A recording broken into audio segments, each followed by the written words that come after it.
So, do you know what a happiness index is? It's a matrix how you can measure how happy you are. And I must say that yesterday and today, my happiness index is very high because I'm so satisfied with this conference.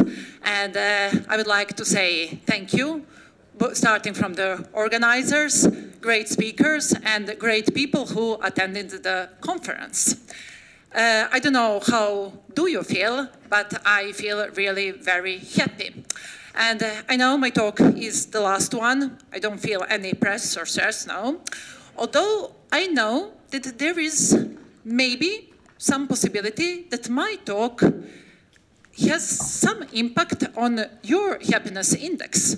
So I'm going to do my best in order to try to increase it, if it is possible, of course. So, it was 1962, a small village in New Mexico. A small boy who lived there was 10 years old at that time, and he liked nature. But maybe it's not so strange because his father was a biology teacher. And one day, his father came back from work and was very enthusiastic, and he told the boy, "Do you know what happened today? There are some great scientists who received a Nobel Prize in biology because they described the molecular structure of DNA. You should take a deeper look at that DNA stuff," he told him. "It sounds very interesting." And the boy listened to his father. In fact, he dedicated all his life for DNA research. And what happened? 50 years later, in December 2015, now in December, he, together with 2 other scientists, received a Nobel Prize because they discovered and described a new mechanism that is called DNA repair. Maybe you remember, oh, what happened? Sorry. From the school days, that DNA chain consists of 4 proteins that are repeating: adenine, guanine, cytosine, and thymine. And there is some great mechanism that can discover a bug in the system. Something is wrong with this protein. And then this protein is isolated. Then another mechanism comes in place, which is called genetic scissors. And the genetic scissor cuts that bad protein from the system and replaces with a new, good one. And then the whole chain is repaired. Isn't that fantastic? Couldn't we do the same thing with our software systems? Maybe we did the first part, auto-bug detection, with all those automatic tests and coverage, but we missed that part, auto-bug repair. So I think that biology is so inspiring, not only for biologists, but even for us who work with software development. But before I continue with the inspiring theory of evolution, let's present myself first. Yes? So here's my genotype. And you know, we are all born with a certain set of genes. It's like a set of potentials that we have. But not all of them are exposed. Only some of them are exposed. And it's called phenotype. So with this genotype, I resulted in the following phenotype. Regarding the brain type, I don't know if it is really written in the DNA or not, especially not after Naomi's talk that she said, we don't know if we are born with all those things that we are doing in life or not. But I really feel that I'm born with such a brain who likes mathematics and computer science. And I have been developing back-end for almost 20 years. And the latest 10 years, I have been developing high-performances electronic trading systems at FIS Front Arena. At home, I live in symbiosis with Gustav Boström.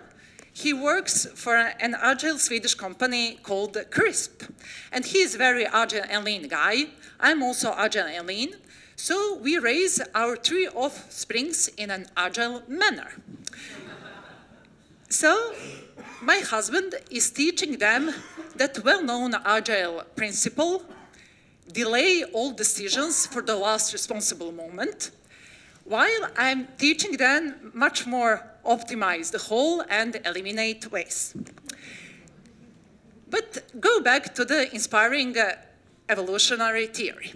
First, I have to ask, do we have any biologists here? We have one anthropologist, but do we? Aha, great. Earlier, I never asked this question because I thought, oh, it's software development conferences. But a month ago, I was in London and presenting a similar talk in front of the Adventures with the Agile community. And after my talk, one guy approached me and he said, oh, do you know, I'm in fact a biologist. So he studied biology and then he changed the profession and now he's working in IT. So I think it's interesting. So great that we have some people from biology side. But it was 1859 when Darwin published a book, Origin of the Species. It was evolutionary theory, a lot of new ideas. Natural selection, variations, overproduction, fitness, and struggle for existence. But instead of reading this book, we are going to borrow Darwin's eyes and take a look at software development through Darwin's eyes. What do you think? What can we see if we borrow his eyes? How would he see on software development?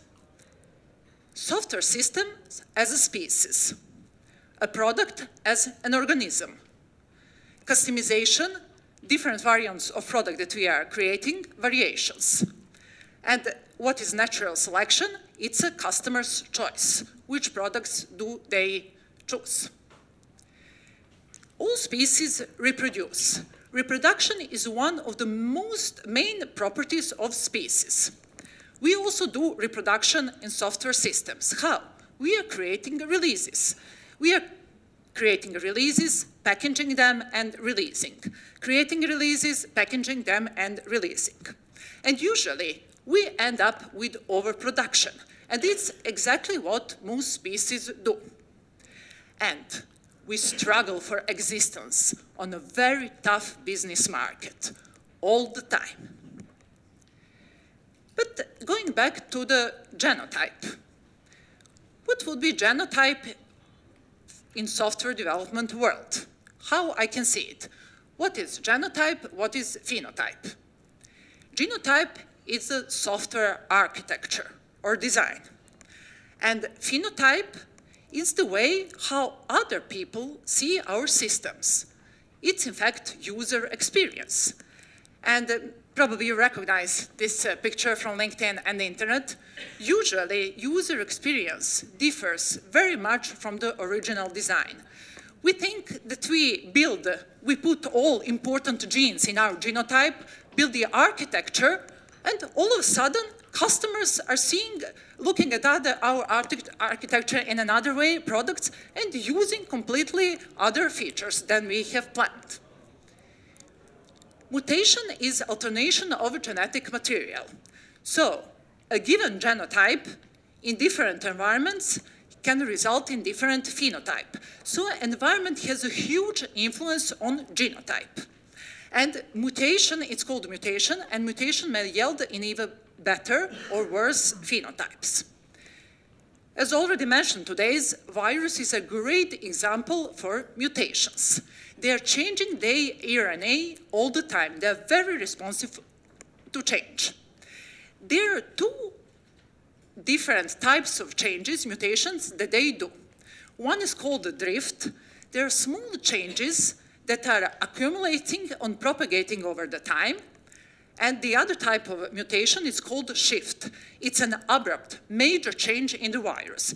And it's something that influenza virus is doing, and that's why it's sometimes so difficult to find vaccination against that, because they change all proteins, the set of proteins, an abrupt change.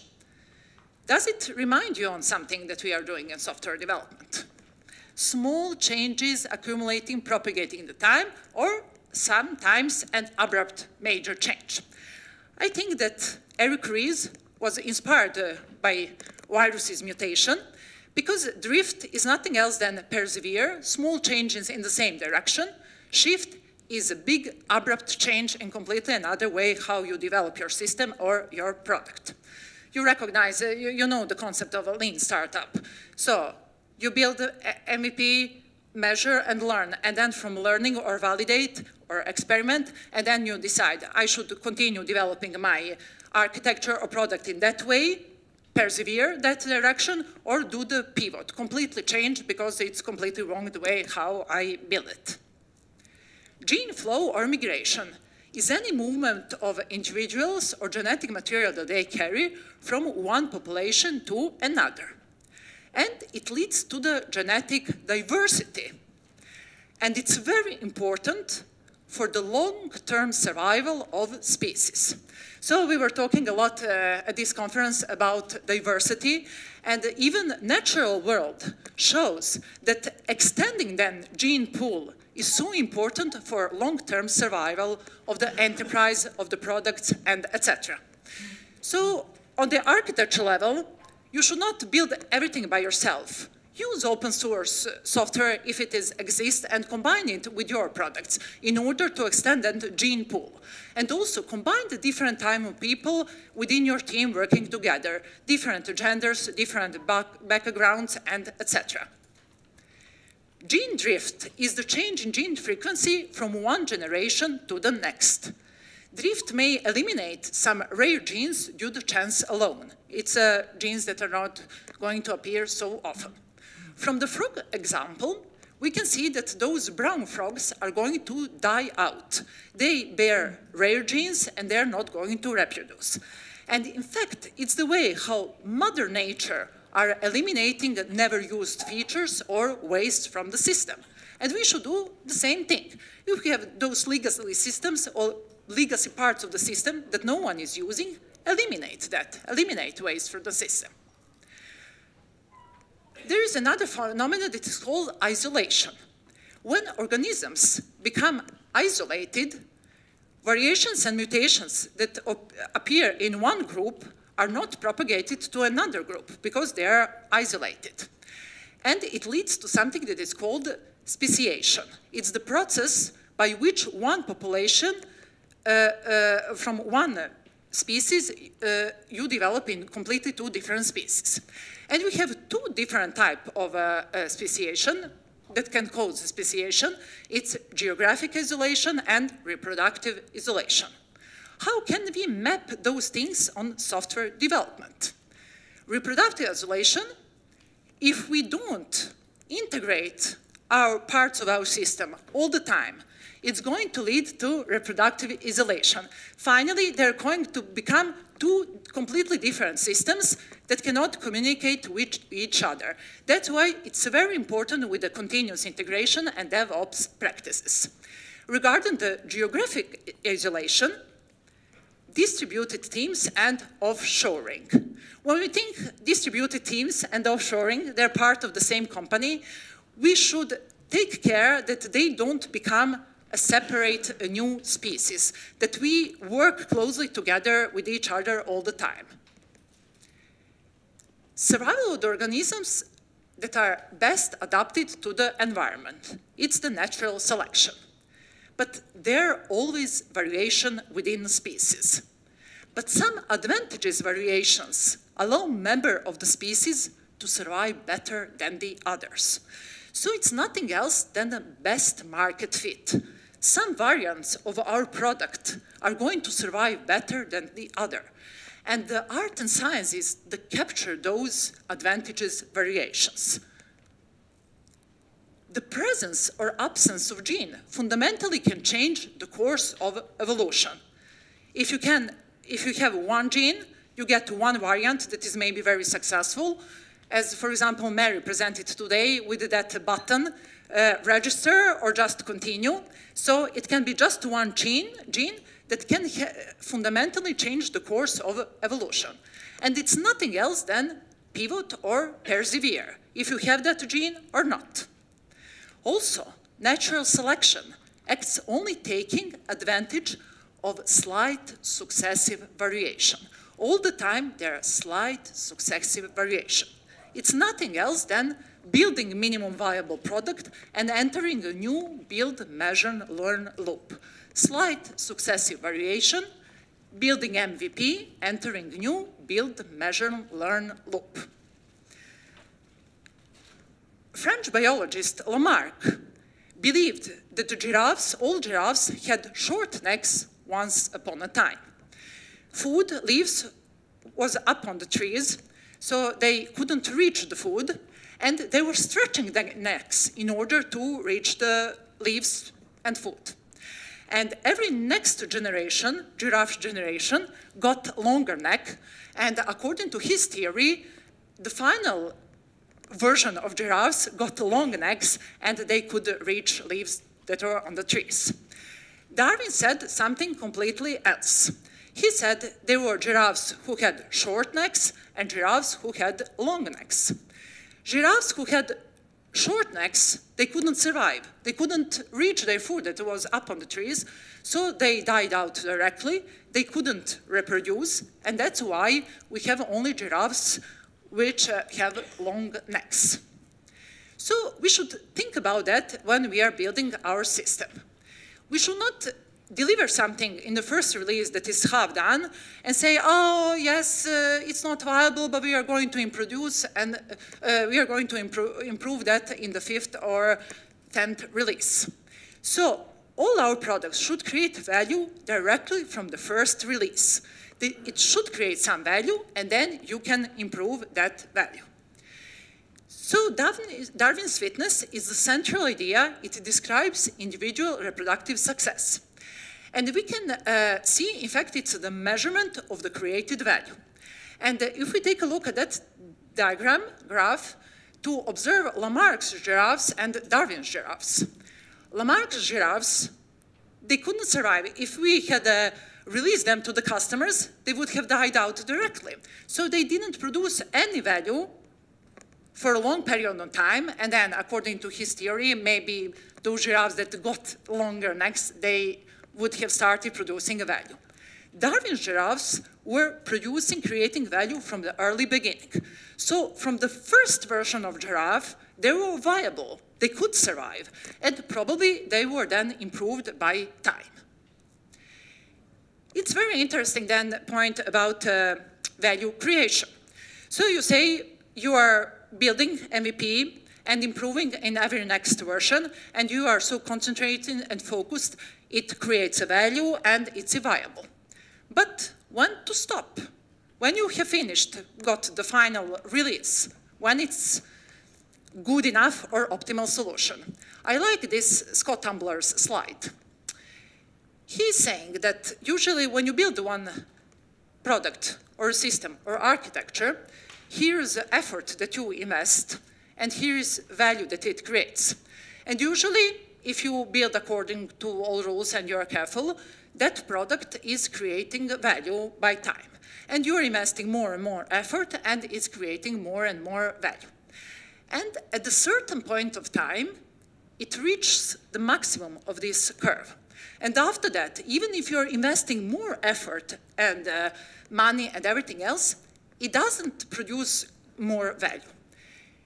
You have different scenarios how it can continue. Maybe it's a constant, that it reached the maximum value that it could produce and constant. Maybe it starts dropping down, maybe it starts dropping directly. So then the art is to capture this maximum of curve.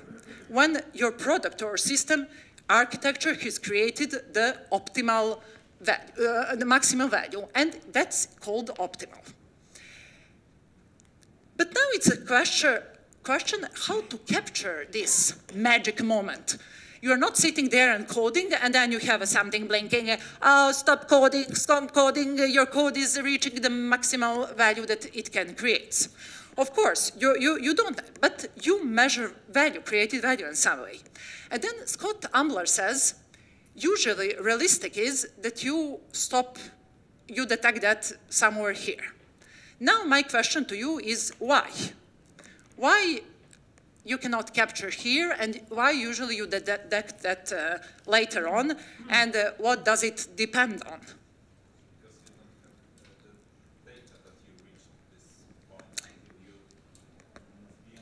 Yes.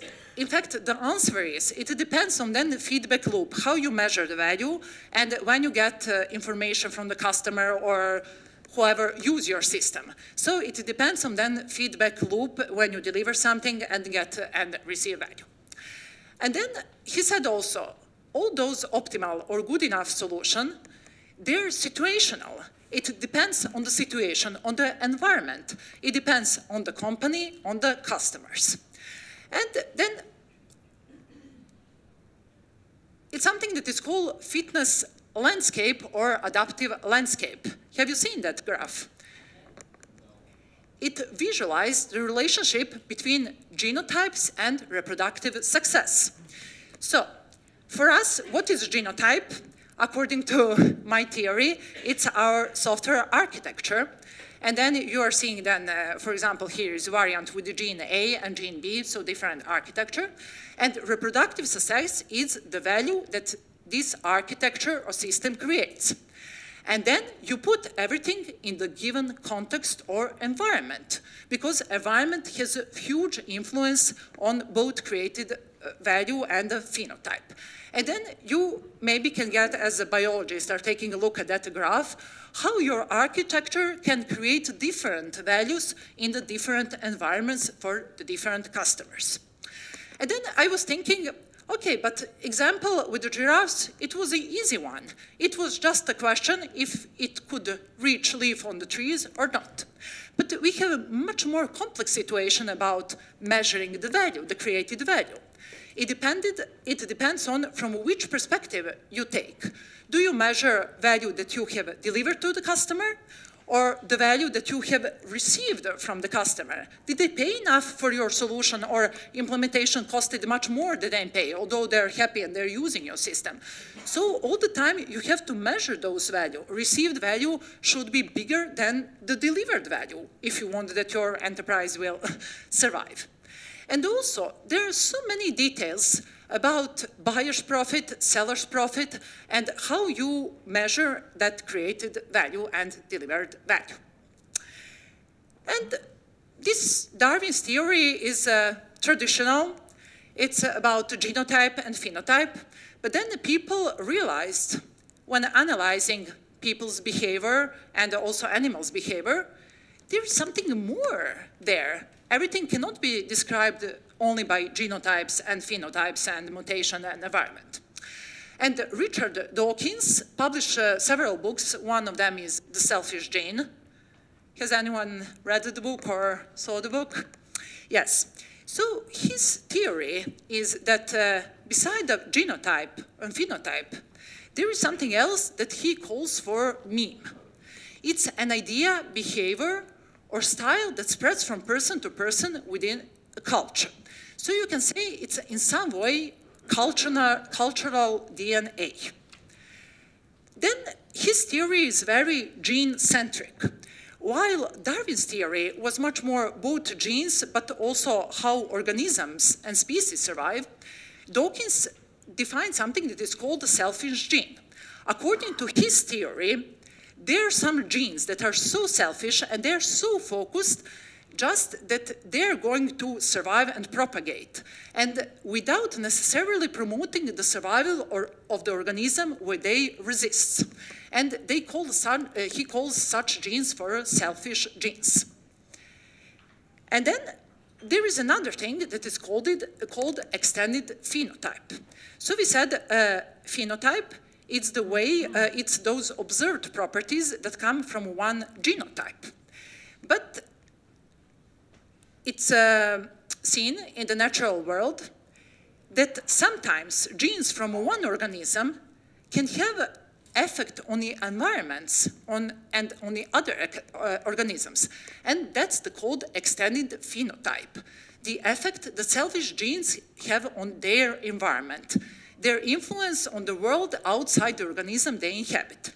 And one example is parasite manipulation. It can be seen that some parasites that resist in their hosts, they can change the behavioral host, the behavior of the host where they resist. So it's called extended phenotype. So it feels like that there's much more than just a usual genotype and phenotype. And there is another Agile architect who is Darwinist, Julian Everett, a friend of mine. So he mapped the organism on the software development. And from his point of view, he's saying for him, meme, it's a product feature or a concept. And what is then extended phenotype? It's everything that product feature includes or initiate. It includes code. You do some coding in order to create that feature that you want to implement. Architecture, user experience, created value. So in some way, we can say that genes result in some phenotype. And environment has an influence on that phenotype, how the phenotype will look like. But on the other side, there we also have that extended phenotype, which has influence on the environment. So in some way, you get that feedback loop. Like environment has influence on the phenotype, but on the other side, the same genotype results in the extended phenotype, which has its influence on the environment. Very exciting and complicated. So, but it's important to be aware of that. So this quote, do you know who said that? It is not the strongest of the species that survive, nor the most intelligent. It's the one most adaptable and responsive to change. Well, the correct answer is nobody knows. Because, in fact, I also believe that, and I think that many people believe that it was Darwin who said that. But when I have started with that idea about Darwinism and software development, and when I was young and naive a year ago, and presented this idea, all those other Darwinists who are working with Agile architecture, they told me, oh, you know, there is no evidence that Darwin said that. In fact, they read the book, Origin of the Species, and they said it's never mentioned. But I think it doesn't matter if Darwin really said that or not. It's really applicable in our case when we are looking at our software system. It's not the strongest which survive, but it's the one that are most adaptable and responsive to change. So we could see that there are so many similarities between software development and evolution of the species. But there are some differences, of course. Evolution of species lasts billions of years. While in a software evolution, we have short time to market. We don't have billions of years to discover all those advantages, variations. And regarding the software development, we have creators. We are creators of our systems, and we can build them in that way to be sustainable, adaptable, and responsive to change. How? For example, by following the Manifesto for Adaptable Software Development proposed by Chaim Maccabee. I can recommend reading the articles on his blog, Effective Software Design. At least I like to read it. He said, experimentation instead of specification. The discovery of requirements through experimentation. Evolution instead of implementation. The constant evolution of system functionality to meet the dynamically varying customer needs. Adaptation instead of modification. Software development should allow the existing code base to be easily adapted in order to satisfy any change in requirements, and extension instead of growth. Software development should allow the easy extension of the system functionality, as Mary also mentioned today. Not that it should not be difficult to big in that big enterprise architecture system, but have those extensions that are easily to change.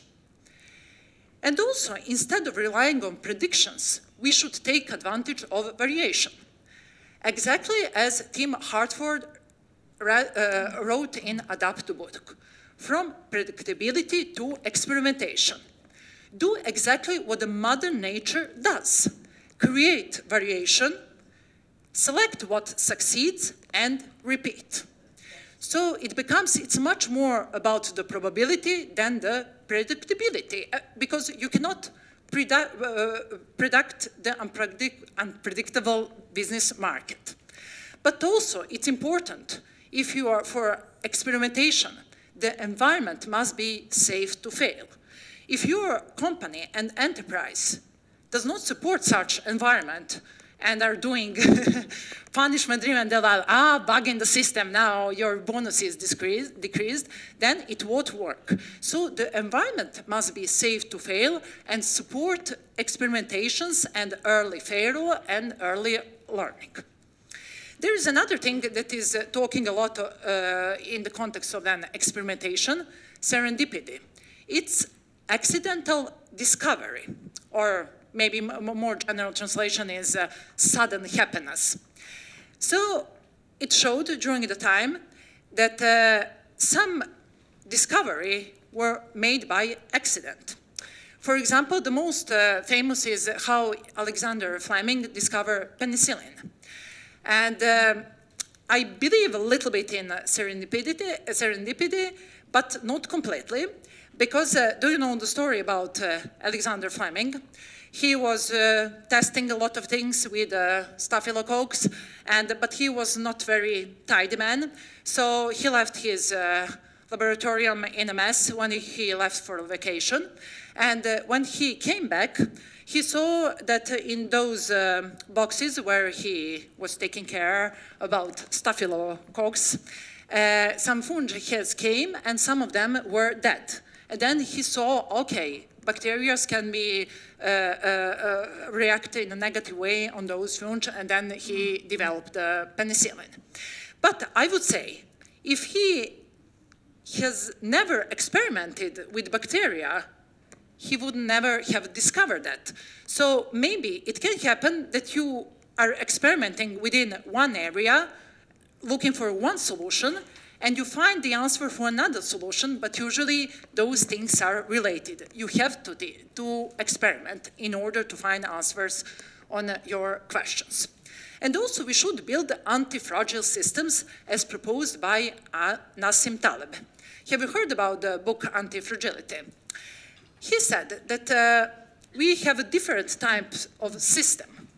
When they're exposed to shock, a fragile system breaks, robust system stays the same, anti-fragile system, resilient system go back to the previous state, while anti-fragile system evolves. It benefits from the shocks and unpredictable changes. So here is also a graph, and according there is something that is called the black swan theory.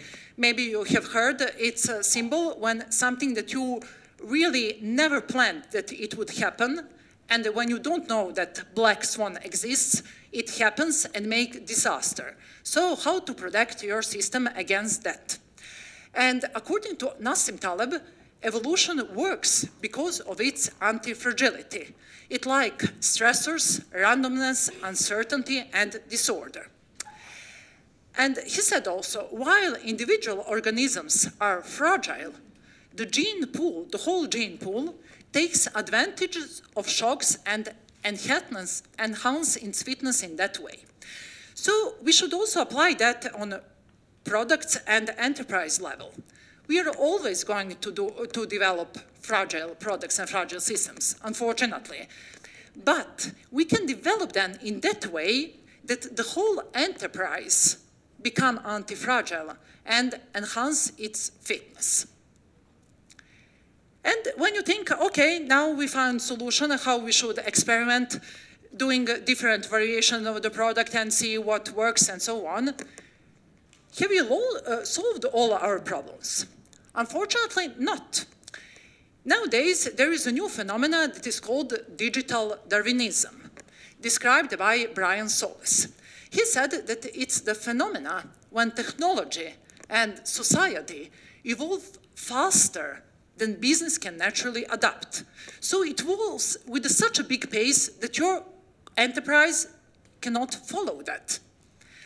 So that phenomena sets a stage for new type of management and business models that you have to have in your company.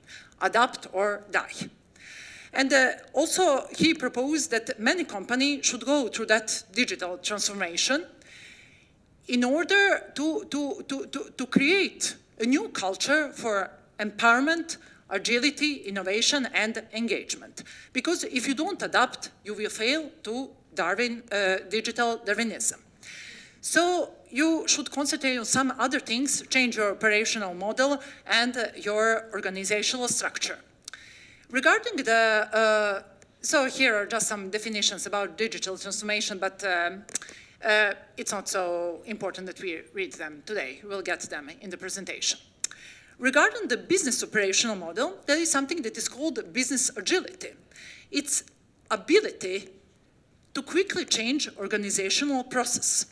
So you should establish new operational models in your enterprise in order to support business agility. And there is one guy, David Siegel, and he's talking a lot about business agility and offers some frameworks and models how you can work with it. But the main goal is to be less predictive and discover what works or not through experimentations. Because, again, the point is you cannot predict the unpredictable market. So you have to change the way how you work. And business agility replaces strategies with experiments. And also, it's better that you follow your customer and to see how you earn money on your customer and the way how your customer is using your system, then try to predict where the market will go. And try many small experiments that can have a big impact. And also uncertainty. Try to profit from it, not just survive it. So to be anti-fragile. But then I said, digital Darwinism requires changes in a business operational model, but also on the organizational level structure. How our enterprises should look like then in order to cope with it? How the management should work in the companies? It's recommended to have a teal organization, which works as a living organism. And the people who are working with the organizational structures, they classified organizations in different types. And they said a long time ago, earlier, it was a red type of organizations. And they also did comparison with the natural world, how the management works. So for the red type of organization, it's like a wolf pack. Constant exercise of power by chief to keep soldiers in line. The next step was amber. It's more like army, a strong hierarchical structure that you have. The next step was orange. It was the focus was to beat competition and achieve profit and growth. So it was working much more like a machine, command and control. And then people realized it's not only that you focus on growth and profit. There are some other things that you should focus on. And then we are coming to the next type. It's a green type. It's like a family, that you focus on culture and empowerment of people who are working there. And the last stage, that it's now like the ideal type of organization, is a teal organization with a self-management. And it's working like living organisms, different organs that we have, all of them are self-standing, but they work together as an organism. I know that there is also one book about teal organizations, but I also have the example. That company that was mentioned on the beginning of my talk, CRISP, it's an example of a teal organization. And they also published their CRISP DNA on their website. So if you're interested how they work, you can read there. But of course, I have to add, they're a smaller company, just 30 or 40 employees. I haven't find any example about teal organization that has like thousands of employees. So, how about open source? Yes. I mean, isn't that exactly what open source does? It's a teal organization? Yes, that's true. That's true. And then I was thinking, like, okay, teal organization, self-management, like a living organism. comparison to the natural world, but in natural world, we always have alpha male. Who takes that alpha male or alpha female role in a teal organization? So I was pretty curious, and I did some Google research, and I was so interested to know how it's defined alpha male or alpha female in a natural world. So I found on one website, which has nothing to do with the software development, the following definition: what is alpha male in a natural world? Is a man of value, not a man of success. Helps others to accomplish their dreams. Leads by example. A good storyteller. He's not worried about tomorrow, he's busy working for today. He's made mistakes, but he's able to talk about them and find humor in them. He cares how he makes others feel. And when I read that, for me, it was a description of some other role that I'm very familiar with nowadays. Do you feel that you see some similarities with some roles that we have in Agile organizations? For me, it's exactly what is Agile leader. And also on the CRISP website, Henrik Niebuhr described his definition, what is Agile leader. And it's interesting that he is using alpha female version. He doesn't have to do anything with me. I didn't have any influence on him, but it's nice to see that he wrote she. She holds people accountable for their behavior more than their success, results. She gets people inspired and rail around a higher purpose. She's passionate about getting people aligned towards the common goal. She ensures that when things fail, that they fail early and then you can learn from the result. And she rewards people for learning rather than punishing them for failing. So you can really see that there are many similarities between alpha male or female role in the natural world and Agile leader. So I don't know if I fulfill some or all of them Agile leader role or alpha female, but I can say and finish my presentation with this. I'm at least adaptable to change, so please give your feedback. Thank you for your time.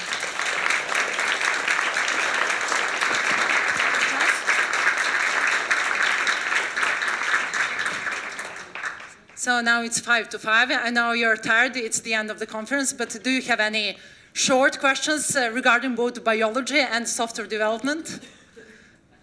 Otherwise, you can always contact me on my email. So. Okay. Okay. Yeah. If there's, thank you.